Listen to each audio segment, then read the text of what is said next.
2030 সালে ফিফা বিশ্বকাপ ফুটবলের আয়োজক দেশ কোনটি? কোন দুটি সাগরকে হরমুজ প্রণালী ভৌগোলিকভাবে যুক্ত করেছে? প্রথম বিশ্ব জলবায়ু সম্মেলন অনুষ্ঠিত হয় কত সালে?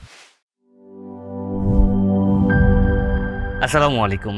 বিদ্যাবাড়ি ডিজিটাল ক্লাসরুম থেকে আপনাদের সবাইকে জানাচ্ছি স্বাগত। আপনাদের সঙ্গে আমি আছি মোহাম্মদ রফিকুল ইসলাম। আপনাদের সাথে এই সপ্তাহের সাপ্তাহিক আপডেট বুলেটিনে আমরা চলে এসেছি। আপনাদের এই সপ্তাহের যত আপডেট তথ্যগুলো রয়েছে সেই সমস্ত তথ্যগুলো আমরা প্রোভাইড করব।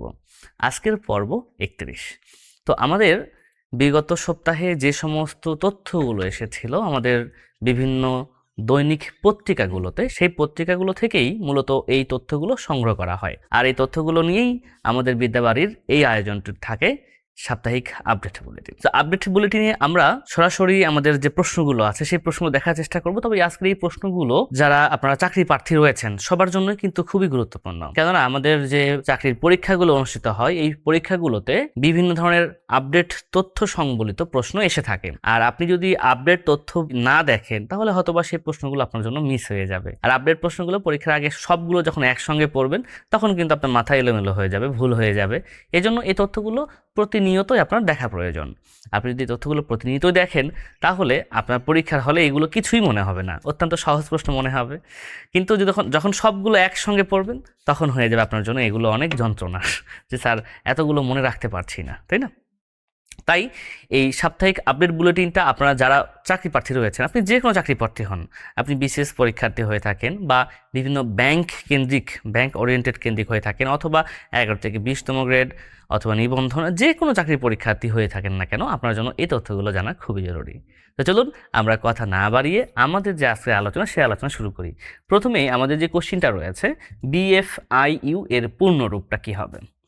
বিএফআইইউ এর পূর্ণরূপ। সো আপনারা যারা পারবেন তারা অবশ্যই আমাদের কমেন্ট বক্স যেটা রয়েছে সেই কমেন্ট বক্সে কমেন্ট করে দিবেন। আর আমরা দেখার চেষ্টা করব বিএফআইইউ এর পূর্ণরূপটা কি। মূলত এটি হচ্ছে বাংলাদেশ ফিনান্সিয়াল ইন্টেলিজেন্স ইউনিট। এই হচ্ছে বিএফআইইউ। যদি আমরা এটাকে পূর্ণরূপে লিখতে চাই সেক্ষেত্রে আমরা লিখে দিচ্ছি এখানে বাংলাদেশ, এখানে লেখাই থাকবে এই যে এখানে, হ্যাঁ, বাংলাদেশ ফিনান্সিয়াল ইন্টেলিজেন্স ইউনিট। এটি হচ্ছে আমাদের বিএফআইইউ এর পূর্ণরূপ। তো বিএফআইইউটা আসলে কি করে, এটা কি আসলে?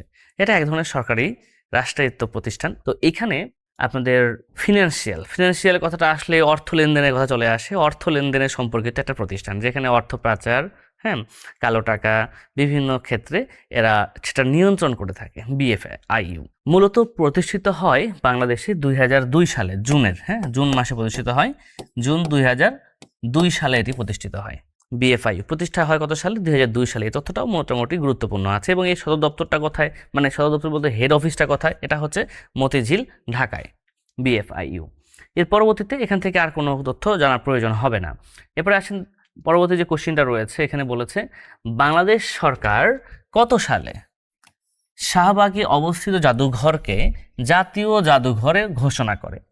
শাহবাগে অবস্থিত যে জাতীয় জাদুঘর, এটাকে আমরা এখন বর্তমানে জাতীয় জাদুঘর বলি, কিন্তু শুরুতে এটি জাতীয় জাদুঘর তো ছিল না, জাস্ট জাদুঘর ছিল।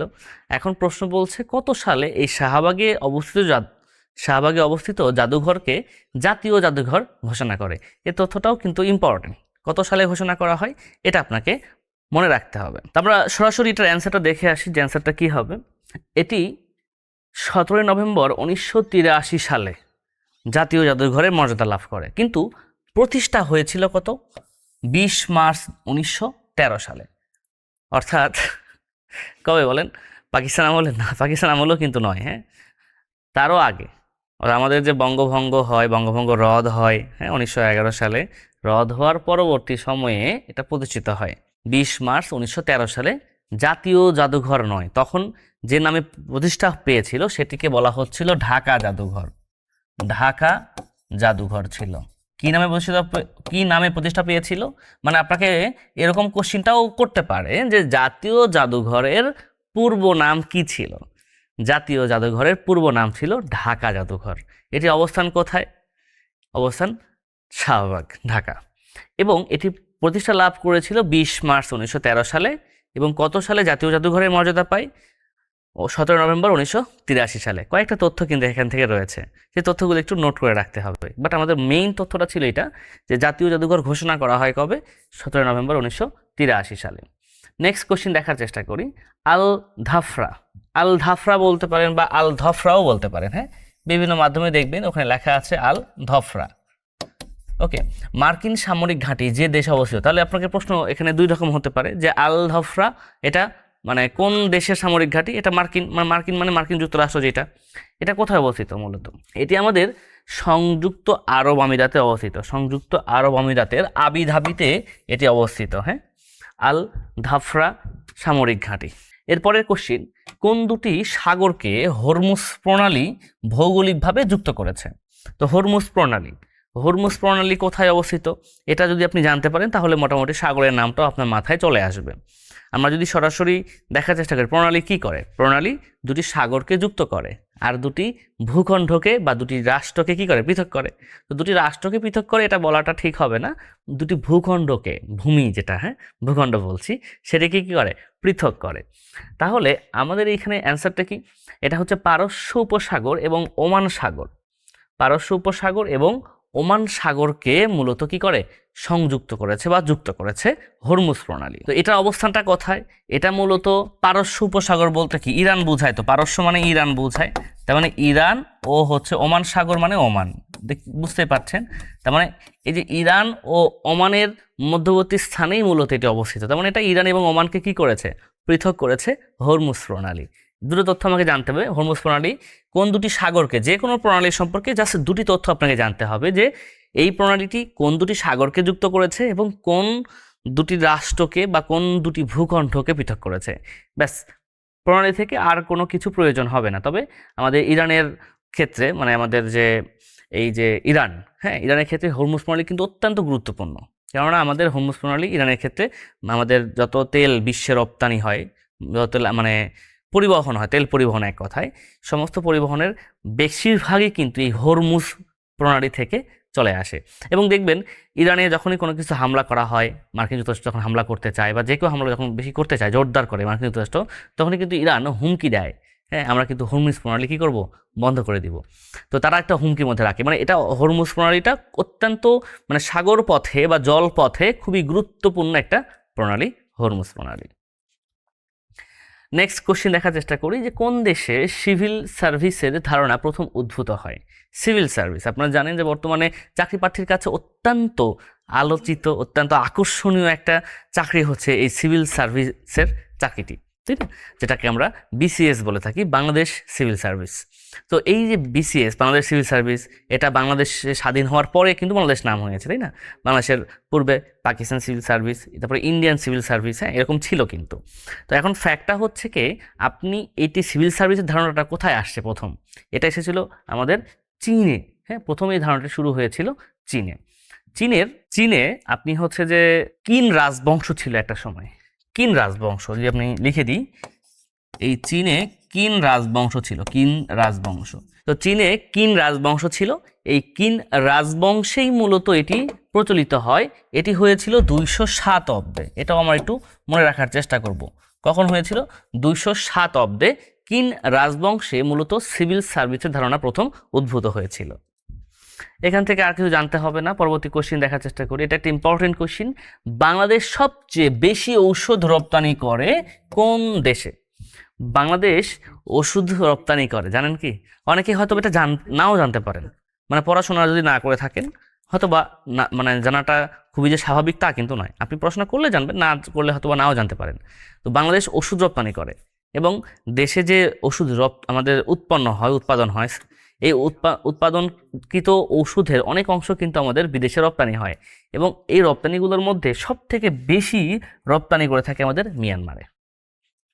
যদি বলা হয়ে থাকে বাংলাদেশ কতটি দেশে ওষুধ রপ্তানি করে, বাংলাদেশ প্রায় 140টি দেশে ওষুধ রপ্তানি করে থাকে। এটা একটু ইম্পর্টেন্ট তথ্য কিন্তু, বাংলাদেশ কতটি দেশে ওষুধ রপ্তানি করে থাকে, 40টি দেশে ওষুধ রপ্তানি করে থাকে।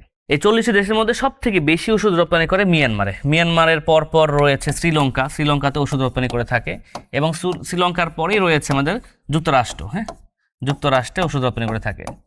যুক্তরাষ্ট্র এবং এরপরে করে থাকে ফিলিপাইন, হ্যাঁ এগুলো দরকার হবে না, হ্যাঁ ফিলিপাইন। আমাদের মিয়ানমার যেটা এটাই গুরুত্বপূর্ণ, যে সব থেকে বেশি ওষুধ রপ্তানি করে থাকে মিয়ানমারে, তারপরে করে শ্রীলঙ্কা, যুক্তরাষ্ট্র, ফিলিপাইন, হ্যাঁ যুক্তরাজ্য, কানাডা, এই সমস্ত দেশেই কিন্তু বাংলাদেশ ওষুধ রপ্তানি করে থাকে। হ্যাঁ, নেক্সট কোশ্চেন দেখার চেষ্টা করি। এখান থেকে রয়েছে 2030 সালে ফিফা বিশ্বকাপ ফুটবলের আয়োজক দেশ কোনটি? 2030 সালে মানে এই যে আমাদের 26 সালে ফিফা বিশ্বকাপ হবে, এটা তো জানেন কোথায় হবে, এটা যে যুক্তরাষ্ট্র, মেক্সিকো এবং কানাডাতে। এটা হচ্ছে 26 সালেরটা। 30 সালেরটা কোথায় হবে এটাও জানার প্রয়োজন। এটা পরবর্তী কোশ্চেনের জন্য খুবই ইম্পর্টেন্ট। চাকরি পরীক্ষাতে দেখবেন যে পরীক্ষাগুলো অনুষ্ঠিত হবে এই প্রশ্নটা খুবই কমন হয়ে যাবে এর পরবর্তীতে। এটা খুবই ইম্পর্টেন্ট, মাথায় রাখতে হবে। এর পরবর্তী যে বিশ্বকাপ 2030 সালে এটি হবে স্পেন, পর্তুগাল এবং মরক্কোতে। হ্যাঁ, স্পেন, পর্তুগাল এবং মরক্কো, এই তিনটি দেশে হবে 2030 সালের ফিফা বিশ্বকাপ। এর পরবর্তী আরব উপসাগরীয় দেশ কতটি? আরব উপসাগরীয় মানে আরব উপসাগর রয়েছে, এই আরব উপসাগরের তীরবর্তী যে দেশগুলো সেগুলোকে মূলত আরব উপসাগরীয় দেশ বলা হয়ে থাকে। আরব উপসাগরীয় দেশ হচ্ছে 6টা। এই 6টা কি কি দেশ সেটাও আপনাকে জানতে হবে। 6টা দেশ, শুধু 6টা জানলেই হবে না, 6টা দেশ। নিচের কোনটি আরব উপসাগরীয় দেশ অথবা নিচের কোনটি আরব উপসাগরীয় দেশ নয়, এই ধরনের প্রশ্ন হইতে পারে। সো এখানে 6টা দেশ সম্পর্কে আপনাকে যথেষ্ট তথ্য জানতে হবে। কীরকম 6টা দেশ কি কি? সৌদি আরব, সংযুক্ত আরব আমিরাত, কাতার, কুয়েত, ওমান ও বাহরাইন। সংযুক্ত আরব আমিরাত এখানে রয়েছে, সৌদি আরব রয়েছে, কাতার রয়েছে, কুয়েত রয়েছে, ওমান এবং বাহরাইন, এই 6টা দেশ হচ্ছে আরব উপসাগরীয় দেশ। এরপরে খেয়াল করেন, পরিসংখ্যান ব্যুরোর হালনাগাদ তথ্য মতে দেশে বর্তমান মূল্যস্ফীতি, এই যে মূল্যস্ফীতি এটা আপনাকে জানতে হবে, খুবই ইম্পর্টেন্ট। এই প্রশ্নটা মাঝে মাঝেই চাকরি পরীক্ষাতে চলে আসতে পারে। মূল্যস্ফীতি বর্তমানে রয়েছে 8.49%। পরিসংখ্যান ব্যুরোর সর্বশেষ হালনাগাদ তথ্য মতে দেশে বর্তমান মূল্যস্ফীতি হচ্ছে 8.49%। এটা কিন্তু পরিবর্তন হয়, এই তথ্যটা পরিবর্তনশীল, এটা দেখে নেবেন। হ্যাঁ, বর্তমানে দেখছেন এটা বর্তমানে আছে, দেখা যাচ্ছে এটা কিছুদিন পরে আবার চেঞ্জ হয়ে যাবে। হ্যাঁ, COP31 শীর্ষ সম্মেলনের সভাপতি দেশ কোনটি? মানে বর্তমানে COP31 এই যে শীর্ষ সম্মেলন যে হবে তার সভাপতি দেশ কোনটি? সবাই দেশ হচ্ছে তুরস্ক। তাহলে আমাদের বলতে পারি যে COP31 কি হয়ে গেছে কিনা, এটা কোশ্চেন থাকতে পারে না যে স্যার COP31 কি সম্মেলনটা কি হয়ে গিয়েছে? এর সম্মেলন কিন্তু হয়ে যায় না, এটার সম্মেলন এই বছরেই হবে, নভেম্বর মাসে হবে। হ্যাঁ, নভেম্বর 2026 হবে। তবে COP31 জন্য অস্ট্রেলিয়া এবং তুরস্ক এই দুটি দেশে হওয়ার কথা ছিল, এবং পরবর্তীতে অস্ট্রেলিয়া এবং তুরস্কের মধ্যে একটা চুক্তি স্বাক্ষর হওয়ার পরে পরবর্তীতে তুরস্ক এটাকে সাইন করে নেয় যে তারা এবার COP31 এর সম্মেলনটা সেখানে হবে, অর্থাৎ COP31 সম্মেলনটা তুরস্কেই হবে। হ্যাঁ, তুরস্কের কোথায় হবে? এটা আন্তালিয়া, জায়গার নাম হচ্ছে এরকম আন্তালিয়া তুরস্ক। COP31 সম্মেলন হবে আন্তালিয়া তুরস্কে। কোথায়, কখন হবে? নভেম্বর 2026 সালে হবে। এটা জলবায়ু সংক্রান্ত যে আমাদের সম্মেলনগুলো হয়ে থাকে তার মধ্যে COP সম্মেলনটা অত্যন্ত গুরুত্বপূর্ণ, এবং দেখবেন যে খুব ভালো মানের যে পরীক্ষাগুলো হয়, বিশেষ করে BCS পরীক্ষা বা 11 থেকে 20তম গ্রেডের অনেক পরীক্ষাতেই এই COP থেকে প্রশ্ন আসে। তো COPটা খুবই গুরুত্বপূর্ণ আপনাদের জন্য। এরপরে অকাশ কত সালে গঠিত হয়? মানে UK এবং US মূলত, হ্যাঁ, কত সালে গঠিত হয়? এটা সালটা খুবই, কারণ এটা রিসেন্টলি এটা সাম্প্রতিক সময়েই গঠিত হয়েছে। সাম্প্রতিক সময় বলতে 15 সেপ্টেম্বর 2021 সালে এটা গঠিত হয়েছে এই অকাশ। হ্যাঁ, UK US, এই যে A ফর কি? অস্ট্রেলিয়া, এটা হচ্ছে অস্ট্রেলিয়া।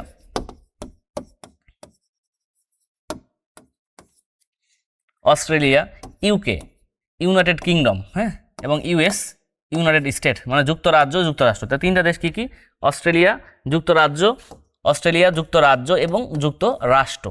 এই তিনটি দেশের মধ্যে যে সামরিক চুক্তি হয়, এটা একটা সামরিক সংস্থা বা সংগঠন বলতে পারেন। হ্যাঁ, সামরিক সংগঠন, এই তিনটি দেশের মধ্যেই চুক্তি স্বাক্ষরিত হয়, এবং এই তিনটা দেশ নিয়ে মূলত এই অকাশ গঠিত হয়, যেটা 15 সেপ্টেম্বর 2021 সালে গঠিত হয়েছিল। পরবর্তী কোশ্চেন দেখার চেষ্টা করি। টেংরাটিলা গ্যাস ক্ষেত্র কোন জেলায় অবস্থিত? এই টেংরাটিলা গ্যাস ক্ষেত্র অবস্থিত আমাদের ছাতক সুনামগঞ্জে টেংরাটিলা গ্যাস ক্ষেত্র অবস্থিত। এবং এটি কি সাম্প্রতিক সময়ে তৈরি হয়েছে বা আবিষ্কার হয়েছে তা না, এটা হচ্ছে যে এই গ্যাস ক্ষেত্রটি থেকে 1959 থেকেই গ্যাসের সংযোগ দেওয়া হয়। টেঙ্গাটিলা গ্যাস ক্ষেত্র থেকে 1959 সালেই সংযোগ দেওয়া হয়। আমরা নেক্সট কোশ্চেন দেখার চেষ্টা করি। এখানে রয়েছে বর্তমান দেশে ব্যাংক বহির্ভূত আর্থিক প্রতিষ্ঠান কতটি? ব্যাংক বহির্ভূত আর্থিক প্রতিষ্ঠান, ব্যাংক নয় কিন্তু আর্থিক প্রতিষ্ঠান। ব্যাংক বহির্ভূত আর্থিক প্রতিষ্ঠান রয়েছে 35টি। আরেকটা বিষয় জানা প্রয়োজন যে বর্তমানে দেশে মোট তফসিলি ব্যাংক কতটি? বর্তমানে তফসিলি ব্যাংক রয়েছে মোট হচ্ছে 61টি। হ্যাঁ, ব্যাংক বহির্ভূত প্রতিষ্ঠান 35টি আর মোট তফসিলভুক্ত ব্যাংক রয়েছে কয়টি? 61টি। তো মতান্তরে 62ও রয়েছে। হ্যাঁ, ক্ষেত্র বিশেষে মতান্তরে কেউ কেউ 62, একটু কনফিউশন রয়েছে 61 নাকি 62। হ্যাঁ, এটা আছে, তবে সর্বজন গৃহীত হচ্ছে 61টি। হ্যাঁ, বর্তমানে ব্যাংক বহির্ভূত প্রতিষ্ঠান হচ্ছে 61টি। তাহলে আমরা 62টা নিব না, হ্যাঁ 61টা গ্রহণ করব। এর পরবর্তীতে রাষ্ট্রায়ত্ত ব্যাংকের কথা বলা হয়েছে। রাষ্ট্রায়ত্ত ব্যাংক মোট কয়টি? মানে একদম রাষ্ট্রীয়, মানে সরকারি ব্যাংক এক কথায় বলতে গেলে। রাষ্ট্রায়ত্ত বা সরকারি ব্যাংক আমাদের হচ্ছে 6টি। এটাও মনে রাখতে হবে যে রাষ্ট্রায়ত্ত ব্যাংক 6টি, মোট তফসিলি ব্যাংক 61টি আর রাষ্ট্রায়ত্ত ব্যাংক হচ্ছে আমাদের 6টি। এখান থেকে পরবর্তী কোশ্চেন দেখার চেষ্টা করি। বাংলাদেশের পশ্চিমা বাহিনীর নদী, পশ্চিমা বাহিনীর নদী বলা হয় কোন বিলকে? একটা বিল আছে যে বিলকে বলা হয় পশ্চিমা বাহিনীর নদী। এটা হচ্ছে আমাদের বিল ডাকাতিয়া। বিল ডাকাতিয়া বা বিল ডাকাতিয়া মানে ডাকাতিয়া নদী এক কথা যেটাকে বলা হয়, কিন্তু এটা বিলের মধ্যে পড়ে যায়। এটাকে বলা হয়ে থাকে বিল ডাকাতিয়া। মূলত এই বিল ডাকাতিয়াকে বলা হয়ে থাকে পশ্চিমা বাহিনীর নদী বলা হয়। এখান থেকে আরেকটা প্রশ্ন যে এটা আসলে কোথায় বসে বিল ডাকাতিয়া? হ্যাঁ, বা ডাকাতিয়া বিল কোথায় বসে? এটা হচ্ছে আমাদের খুলনা এবং যশোরের মধ্য দিয়ে, মানে মধ্যবর্তী অঞ্চলে অবস্থিত, খুলনা এবং যশোর। হ্যাঁ, বিল ডাকাতিয়া হচ্ছে খুলনা ও যশোর, এখানে কিন্তু অবশ্য বিল ডাকাতিয়া। আর একটা ডাকাতিয়া নদী আছে, ওটা কিন্তু ভিন্ন আবার। হ্যাঁ, ডাকাতিয়া নদী কোথায়? ডাকাতিয়া নদী হচ্ছে চাঁদপুর এবং কুমিল্লা। চাঁদপুর ও কুমিল্লা দিয়ে কিন্তু প্রবাহিত হয়েছে ডাকাতিয়া নদী। তো ডাকাতিয়া নদী একটা, ডাকাতিয়া বিল কিন্তু আরেকটা। আমাদের ডাকাতিয়া বিলকে বলা হয় পশ্চিমা বাহিনীর নদী। বুঝতে পেরেছেন? এগুলো তথ্য ইম্পর্টেন্ট, মনে রাখবেন। নেক্সট খেয়াল করি, ভেনামি। ভেনামি কোন প্রজাতির উচ্চ ফলনশীল জাত? ভেনামি কোন প্রজাতির উচ্চ ফলনশীল জাত? ভেনামি হচ্ছে আমাদের চিংড়ির উচ্চ ফলনশীল জাত হচ্ছে আমাদের কি? ভেনামি। এটা নতুন একটা জাত। হ্যাঁ, দেশে নির্দলীয় সরকারের অধীনে অনুষ্ঠিত প্রথম নির্বাচন হয় কত সালে? এই প্রশ্নটা ইম্পর্টেন্ট। বর্তমানে সাম্প্রতিক সময়ে যে পরীক্ষাগুলো আপনারা দিবেন সেক্ষেত্রে এই প্রশ্নটা খুব ইম্পর্টেন্ট হবে। হ্যাঁ, নির্দলীয় সরকারের অধীনে প্রথম নির্বাচন অনুষ্ঠিত হয় 1991 সালে। নির্দলীয় সরকারের অধীনে 1991 সালে হয়, এরপরে 1996 সালে হয়, 2001 সালে হয়, এরপরে 2008 সালে হয়। 4টা নির্বাচন হয়েছে এবং বর্তমানে এখানেও আমাদের কি চলছে? একটা অন্তর্বর্তীকালীন সরকার এবারও নির্বাচন হচ্ছে সেই অনুযায়ী। এরপরে দেখেন পরবর্তী কোশ্চিনটা, নিউ ডেভেলপমেন্ট ব্যাংক এর সদর দপ্তর কোথায় অবস্থিত? নিউ ডেভেলপমেন্ট ব্যাংক, এটাকে সংক্ষেপে বলা হয়ে থাকে এনডিবি, নিউ ডেভেলপমেন্ট ব্যাংক। হ্যাঁ, এই এনডিবি প্রতিষ্ঠিত হয়েছিল কত সালে? তো অবস্থানটা হচ্ছে আমাদের চীনে, সাংহাই চীন। তবে আরেকটা প্রশ্ন, এটা কত সালে প্রতিষ্ঠা লাভ করে? এটা প্রতিষ্ঠা লাভ করে 2015 সালে। আমাদের যে ব্রিক্স সংগঠন আছে, ব্রিক্স, এই ব্রিক্সের সদর দপ্তর কোথায়? এই কোশ্চিনটার সাথে এটা সামঞ্জস্য রয়েছে কিন্তু। হ্যাঁ, তাহলে যে ব্রিক্সের যে দেশসমূহ অর্থাৎ ব্রাজিল, রাশিয়া, ইন্ডিয়া, চায়না এবং সাউথ আফ্রিকা, এই সমস্তগুলো নিয়েই মূলত আমাদের ব্রিক্স গঠিত। এবং ব্রিক্সের একটি ব্যাংক, মানে ব্রিক্স ব্যাংকও বলতে পারেন আপনি এটাকে, মূলত তাদের অর্থনৈতিক সমৃদ্ধ করার জন্যই আমাদের এই নিউ ডেভেলপমেন্ট ব্যাংক প্রতিষ্ঠা লাভ করে 2015 সালে, যার সদর দপ্তর সাংহাই চীনে। পরবর্তী প্রশ্ন দেখেন, সুন্দরবনের পশ্চিমে কোন নদী প্রবাহিত হয়েছে? সুন্দরবনের পশ্চিমে। সুন্দরবনের পশ্চিমটা কোথায়? সুন্দরবন কোথায় দেখেন, সুন্দরবন কোথায় এবং তার পশ্চিমে রয়েছে আমাদের কোন নদী? রায়মঙ্গল নদী। হ্যাঁ, সুন্দরবনের পশ্চিমে রয়েছে আমাদের কোন নদী? রায়মঙ্গল নদী। এই রায়মঙ্গল নদীটি উৎপত্তি লাভ করেছে ইছামতি নদী থেকে, ইছামতি নদী থেকে, এবং যার দৈর্ঘ্য বাংলাদেশ অংশে, বাংলাদেশেও রয়েছে ভারতেও রয়েছে, বাংলাদেশ অংশ হচ্ছে 62 কিলোমিটার। হ্যাঁ, বাংলাদেশ অংশের দৈর্ঘ্য রয়েছে 62 কিলোমিটার এবং এটি মূলত আমাদের সাতক্ষীরা জেলার মধ্য দিয়ে প্রবাহিত হয়েছে। হ্যাঁ, সাতক্ষীরা জেলার মধ্য দিয়ে প্রবাহিত হয়েছে রায়মঙ্গল নদী। প্রথম বিশ্ব জলবায়ু সম্মেলন অনুষ্ঠিত হয় কত সালে? প্রথম বিশ্ব জলবায়ু সম্মেলন, এটিকে আমরা ইংলিশে কি বলতে পারি? এটাকে সংক্ষেপে বলা হয়ে থাকে FWCC। FWCC, first world climate conference. First world climate conference, FWCC, first world climate conference, প্রথম বিশ্ব ফার্স্ট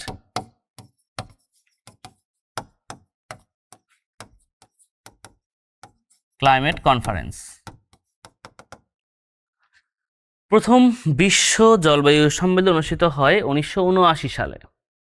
কোথায়? জেনেভাতে হয়ে থাকে। আমরা অনেকে এটা ভুল করে থাকি যে প্রথম বিশ্ব সম্মেলন মানেই মনে হয় কপ সম্মেলন, তাই না? এরকমটা মনে হতে পারে। কপ সম্মেলনটা কিন্তু প্রথম অনুষ্ঠিত হয় 1995 সালে। কপ সম্মেলন 1995 সালে। আর এটা অনুষ্ঠিত হয়েছিল মূলত আমাদের মানে বিশ্ব আবহাওয়ার যে সংস্থাটা রয়েছে WMO, ওয়ার্ল্ড মেট্রোলজি অর্গানাইজেশন, এই WMO এর তত্ত্বাবধানেই কিন্তু এটা প্রতিষ্ঠিত এটা অনুষ্ঠিত হয়েছিল। WMO এর আয়োজনে কিন্তু করা হয়েছিল প্রথম বিশ্ব জলবায়ু সম্মেলন। এবং কপ, এটা অনেক সময় কপের সঙ্গে একটু এলোমেলো করে ফেলি আমরা। প্রথম কপ সম্মেলন হয়েছিল 1995 সালে এবং সেটি অনুষ্ঠিত হয়েছিল বার্লিন, জার্মানিতে। সেটি অনুষ্ঠিত হয়েছিল কোথায়? এটা অনুষ্ঠিত হয়েছিল বার্লিন, জার্মানিতে। Berlin, Germany. তো দুইটা কিন্তু ভিন্ন বিষয়। হ্যাঁ, পরবর্তীতে কপ সম্মেলনটা জলবায়ু সম্মেলন নামে পরিচিত পায়, কিন্তু প্রথম বিশ্ব জলবায়ু সম্মেলন অনুষ্ঠিত হয়েছিল 1979 সালে, যেটি হয়েছিল আমাদের জেনেভাতে, হ্যাঁ, সুইজারল্যান্ড। নেক্সট খেয়াল করে দেখেন, নতুন ডিজাইন ও সিরিজের 10 টাকার নোটের সম্মুখে ও পেছন ভাগে মুদ্রিত আছে। কি মুদ্রিত আছে? আপনি যখন এখান থেকে পেয়ে যাবেন, কি পেয়ে যাবেন? একটা 10 টাকা পেয়ে যাবেন। এই 10 টাকা দেখলে কিন্তু এই কোশ্চেনটা আপনি খুব অনায়াসে ইজিলি অ্যান্সার করতে পারবেন। তো 10 টাকার সামনের এবং পিছনে, সম্মুখে এবং পিছন ভাগে মুদ্রিত আছে কি? মুদ্রিত আছে বাইতুল মোকাররমের জাতীয় মসজিদ। এটা আছে প্রথমে, সম্মুখে মুদ্রিত আছে বাইতুল মোকাররমের জাতীয় মসজিদ এবং পেছনে আছে কি? গ্রাফিতি 2024-এর ছবি। গ্রাফিতি 2024-এ যে আন্দোলনগুলো হয়েছে তার গ্রাফিতি রয়েছে এখানে, 2024 গ্রাফিতি 2024-এর ছবি পেছন ভাগে রয়েছে। তো শুধু 10 টাকা কেন, আপনারা এখান থেকে ওই যে অন্যান্য যে নোটগুলো আছে, হ্যাঁ, নতুন নতুন নোটগুলো হয়েছে না, 20 টাকা, 50 টাকা, 100 টাকা, 500 টাকা, 1000 টাকা, সবগুলো নোট সংগ্রহ করলেই, কয়েকবার দেখলেই কিন্তু আপনার মনে হয়ে যাবে। হ্যাঁ, টাকাগুলো মুখস্থ না করে এগুলোকে সংগ্রহ করে পড়তে পারলে, আমার মনে হয় সংগ্রহ করে আপনি দেখতে পারলেই অ্যান্সারগুলো দেওয়া আপনার জন্য খুব সহজ হবে। যেহেতু নতুন টাকা বের হয়েছে তার জন্য এই কোশ্চেনগুলো কিন্তু সাম্প্রতিক সময়ে আসবে। তবে এটা কিন্তু খুব বেশি দিন পরে আবার আসবে না। যখন এই টাকাগুলো একদম প্রচলিত হয়ে যাবে, সবার হাতে হাতে যখন চলে যাবে টাকাগুলো, তখন কিন্তু এই প্রশ্নগুলো আর আসবে না। বর্তমানে এটা আছে, এখনো কিন্তু পাবলিক হয়েছে, বাট আপনাদের সবার কাছে এই টাকাগুলো কিন্তু এখনও পৌঁছায় নাই, হয়তো এখনও কেউ ছুঁয়ে দেখতে পারে না, এরকম অনেকে হইতেই পারে। হ্যাঁ, সো সেক্ষেত্রে এই টাকাগুলো যখন পাবলিকলি হয়ে যাবে, সবার হাতে হাতে চলে যাবে, তখন এটা নিয়ে আমার আশা করি আর কোনো প্রবলেম হবে না। নেক্সট খেয়াল করি, ফিলিস্তিন গাজা উপত্যকায় বসবাসকারীদের লাইফ লাইন নামে পরিচিত কোন সীমান্ত? ফিলিস্তিনি গাজা উপত্যকায় বসবাসকারীদের লাইফ লাইন নামে পরিচিত কোন সীমান্ত? এটাকে বলা হচ্ছে রাফার ক্রসিং। এই রাফার ক্রসিংটাই ফিলিস্তিনি গাজা উপত্যকায় যারা বসবাস করে তাদের কাছে রাফার ক্রসিংটা লাইফ লাইন হিসেবে পরিচিত। তো এই ছিল আমাদের আজকের সাপ্তাহিক আপডেট বুলেটিন পর্ব। আপনারা আমাদের বিদ্যাবাড়ি সম্পর্কে বা আপনাদের পড়াশোনা সম্পর্কে যে কোনো তথ্য জানার জন্য এই নম্বরে যোগাযোগ করতে পারেন। আমাদের বিদ্যাবাড়ি হটলাইন নাম্বার 09644433300। বিদ্যাবাড়িতে চলমান যে সমস্ত কোর্সগুলো রয়েছে, এই সমস্ত কোর্সগুলোতে আপনি যদি অ্যাডমিট হতে চান, আমাদের বিদ্যাবাড়ির সঙ্গে যদি আপনি আপনার চাকরির প্রস্তুতিটা নিতে চান, তাহলে অবশ্যই আপনারা এই নম্বরে যোগাযোগ করে আপনার কাঙ্ক্ষিত কোর্সে যুক্ত হয়ে যাবেন। ওকে, আমাদের সঙ্গে যুক্ত ছিলেন আজকে। আমাদের আজকের যে সাপ্তাহিক বুলেটিন আপনারা দেখলেন, এই তথ্যগুলো আপনারা অবশ্যই মাথায় রাখবেন, এগুলো প্রয়োজনে আপনারা নোট করে রাখবেন, তাহলে পরবর্তী চাকরির পরীক্ষাগুলোতে এগুলো আপনাকে কাজে দেবে। ওকে, তো আজকের মতো আমি এখানে বিদায় নিচ্ছি। আবারও দেখা হবে হয়তো পরবর্তীতে অন্য কোনো পর্ব নিয়ে। ভালো থাকবেন, সুস্থ থাকবেন। আল্লাহ হাফেজ।